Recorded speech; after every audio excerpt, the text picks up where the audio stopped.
ఉన్న బంగారాన్ని విడిపించి ఆ రోజు ఆన్లైన్ రేటుకే మేము కొంటాం. Sharma gold company. ఆంధ్రప్రదేశ్ లో కూటమి ప్రభుత్వం ఎన్నికల్లో ఇచ్చిన హామీలను ఒక్కొక్కటిగా నెరవేరుస్తుంది. త్వరలోనే మరో హామీ అమలుకు సిద్ధమైంది. రాష్ట్రంలో మహిళలు ఎంతగానో ఎదురుచూస్తున్న ఉచిత బస్సు ప్రయాణానికి సర్వం సిద్ధం చేస్తోంది.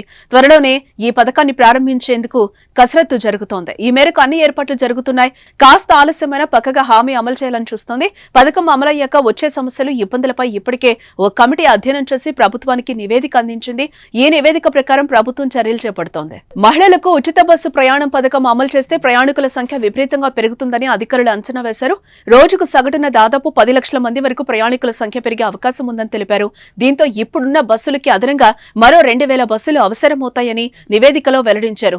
అదే సమయంలో సిబ్బంది కూడా ముఖ్యమన్నారు. దాదాపు 11,500 మంది సిబ్బందిని నియమించాలని ప్రభుత్వానికి సూచించారు.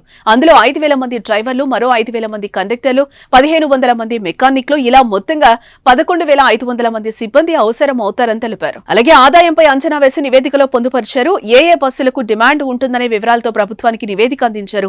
ఇక ఈ పథకాన్ని అధ్యయనం చేసేందుకు ఇతర రాష్ట్రాల్లో అమల్లో ఉన్న ఫ్రీ బస్సు ప్రయాణం తీరును అధికారులు పరిశీలించనున్నారు. దీనిపై రవాణా శాఖ మంత్రి మండిపల్లి రాంప్రసాద్ రెడ్డి ఆధ్వర్యంలో రీసెంట్ గా ఏర్పాటు చేసిన మంత్రివర్గ ఉపసంఘం అధికారులు ఇచ్చిన నివేదికను చూసి ఇతర రాష్ట్రాల ఫ్రీ బస్సు పథకం తీరును పరిశీలించనుంది.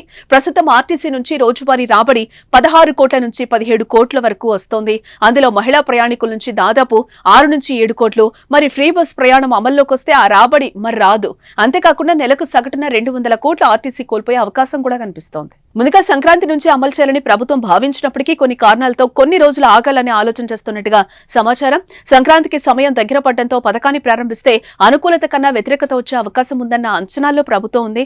అన్ని ఆలోచించిన తర్వాతనే నిర్ణయం తీసుకోవాలని భావిస్తున్నట్లుగా తెలియవచ్చింది. ప్రధానంగా ఈ ఉచిత బస్సు అమలవుతున్న కర్ణాటక, తెలంగాణలో ఎదురవుతున్న ఇబ్బందులను కూడా పరిగణలోనికి తీసుకోవాలని ప్రభుత్వం భావిస్తోంది.